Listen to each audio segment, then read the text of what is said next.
Hi friends, I hope you're all doing well. And for those of you who are new, I'm Ravina, a certified professional organizer and counselor. And I'm back today with another organization video, and this time it's all about organizing your entryway. After all, this is your first chance to make a good impression on your guests, and as we all know, first impressions count. So today I want to share with you 6 tips on creating a warm, inviting, and functional entryway or foyer. And while this space has to be practical for my family as we leave the house, it also has to be equally inviting when someone enters our home. So my first tip is to assess your space and define the parameters of your entryway. If you enter my house, it is this windowed wall overlooking my courtyard, which appears to be the entire entryway. But once you close the door, you will see that I have another small nook behind the door, which can also be included in my entryway area. So having assessed the space, tip 2 is to ensure that the decor style in this space complements all other areas that are visible in order to tie in with all the surrounding spaces, while giving you a hint or prelude of what to expect. So as you can see, I have used the same dark wood here as in my dining room and living room, and I have also incorporated the same accent color of my living room throughout my entryway. This also creates the illusion of one large space. So my next tip is to incorporate some sort of seating into your foyer. You can use a stool, a chair, or even a bench, depending on the space available. As you can see, I have chosen a bench. I ensure that my guests do realize that it is a bench and not just a low cabinet by adding a cushion. Of course, as it is spring, I have to add my bunnies for that decorative touch. I've also secured them with some tape to be sure that they're not going to get moved around. For many homes, it would be an ideal place for family members and guests to remove and put on their shoes. But since my house is a shoe-free zone, the guys use this bench mainly to put on their socks. It's also important to have some sort of seating if you have young children or elderly people in your household. This space behind the door above the bench would also be ideal for hanging jackets and coats. However, being in a tropical country, I have just used the wall space to add this beautiful mandala I bought in Phuket. I really love collecting artwork whenever I visit a country, so it's nice that I can display this piece right here. Since this bench was custom made, I took the opportunity to maximize the area under the bench. This brings me to tip 4, which is to store things that we need when leaving near the doorway. So I added this small cabinet for some storage. On the bottom shelf, we just keep a couple of pairs of indoor slippers, as I prefer to wear slippers when I'm in the kitchen. Then on the top shelf, I have these 2 brown baskets in here, as well as this pouch where we keep our shoe polishing items. So in here, I just have a few different kinds and colors of shoe polish, some sneaker shampoo, as well as this polishing brush. This bag keeps everything very organized, and it makes it really easy for my sons or my husband to get to this bag if they need a quick polish for their shoes. Then in this basket, I have the guys' work and gym socks.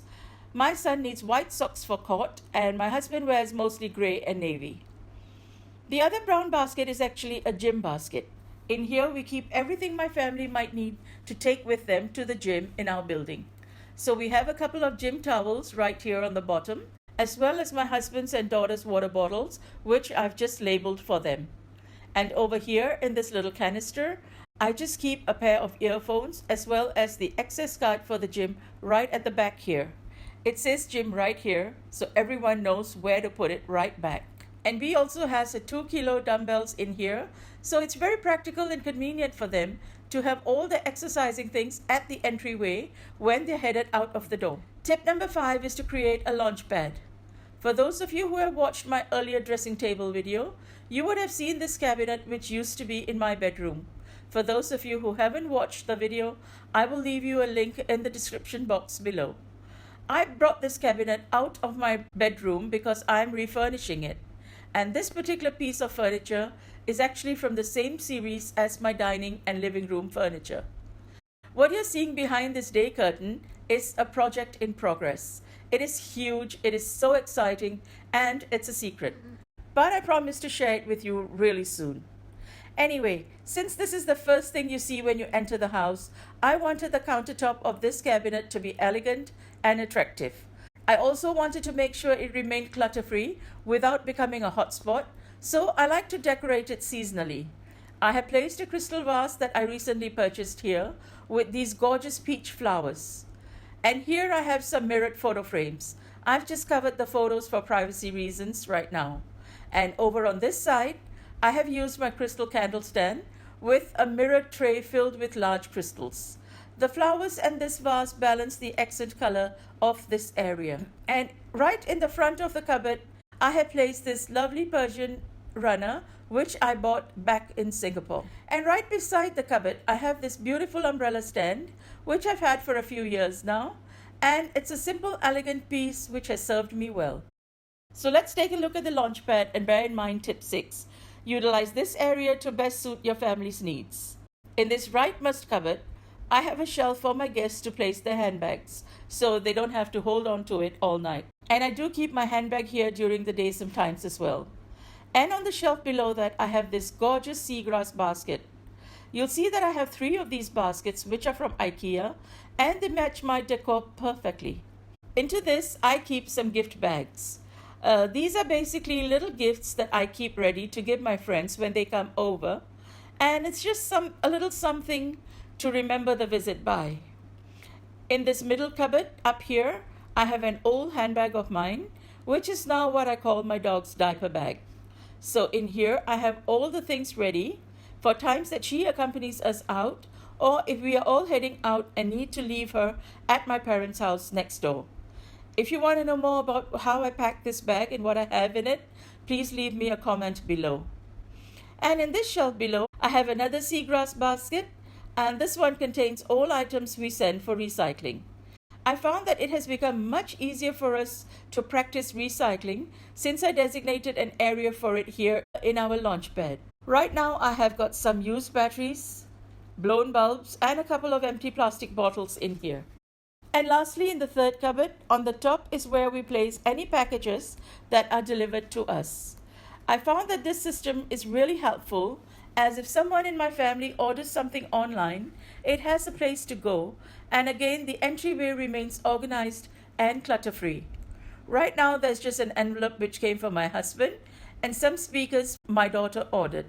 I also have this little clipboard right here that I use to track any deliveries we are expecting. I like to write down the name of the item, which company it's from, the order number, and the estimated date of arrival, and once it's arrived, I just take it off. On the bottom shelf, this last basket just holds all our items for donation. At the moment, we just have an old lamp in there, along with some picture frames to be given away. So that pretty much sums up my Launchpad. If you have kids, you might want to add a space for notes from school, and if you work away from home, you might want to add a space for your work bag in your Launchpad. The principles, however, remain the same. The goal of keeping the area functional and clutter-free also remain the focus. I hope that you have enjoyed this video and have got some ideas on creating an entryway in your home. If you have enjoyed my organization tips and ideas, do give it a thumbs up. And if you haven't already, do subscribe to this channel and hit the notification bell to be sure you don't miss out on any of the videos I have planned to share with you. Until the next video, keep in touch. And this is Ravina saying, happy homemaking.